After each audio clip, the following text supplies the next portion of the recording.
the Panthers. Yeah, look, there's been a lot made of Dylan Edwards' form over the last 2 years. Clive Churchill medal winner. He's on about $500,000, which, given the way he's played over the last 12 or 18 months, that's a bargain for the Penrith Panthers. Now, if you look at the way that they're trying to set up their roster, in 2027, they've got more players signed up than any other club. They've got Nathan Cleary, they've just extended Leota and Isaiah Yeo, and Brian Tottler's also off contract in 27. The problem for Penrith is they've got Luai and Edwards probably on unders at the club, and they're both free agents November 1, so they're going to start talking to Dylan Edwards. But I want to ask you guys, prioritising one of those two, because the chances are, if they're going to get what their market value is, I don't think Penrith can keep both of them.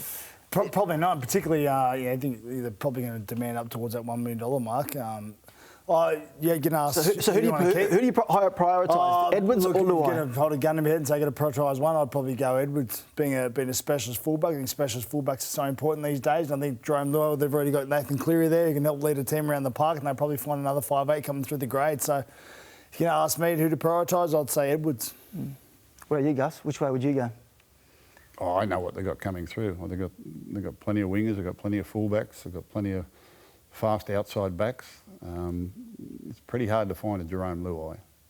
Pretty hard to find halves at the moment. So I think they can replace most positions other than their halves. Right at the moment. But can they have two halves on around $1 million each? Because you think he's going to demand that sort of money or want that sort of money? Well, if you want to win comps, you do. The thing with Jerome, though, right? It depends on what his motivation is. If it's money, then he's going to be leaving Penrith because they're not going to be able to afford to pay what he can get elsewhere, judging by what Nico Hines and Mitchell Moses got. But he's got his friends there and they've won 2 comps. But also the other factor is, how long does he live behind Nathan Cleary's shadow? Because a lot of people, he doesn't get the raps that he deserves, Jerome Luai. It's always Nathan Cleary.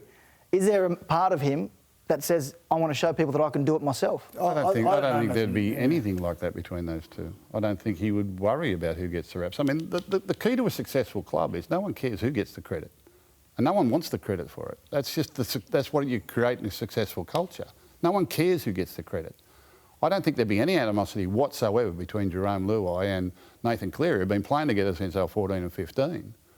All right? And it's a premiership winning, origin winning combination. It's very, very hard to let that go in the current climate. How many clubs are out there trying to chase a halfback and a playmaker, and someone can do it? You know, like, they've got some outstanding young outside backs coming through, some outstanding young centres and fullbacks and all that sort of thing. Dylan Edwards is a mighty player, but, you know, halves, they're so hard to come by. And, you know, they've prioritised their front rowers. They've kept Leota and they've kept Fisher-Harris, and they're commanding big money. They've kept their captain, Isaiah Yeo. Well, you've got to keep him.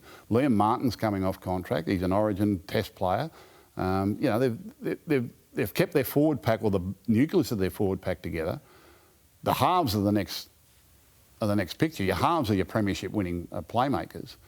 They can cover pretty much everything else. Oh, I just wonder how much money. Like, he's going to demand big money, and so he should. He deserves all the money he can get. Jerome? Yeah. But you're asking me which position would I look at? I would prioritise the halves. The fullback is a great young player, and he's probably on half what he could earn somewhere else. I think someone else would go out and pay double that money for him. I don't know that Panthers can afford to pay double that money for him.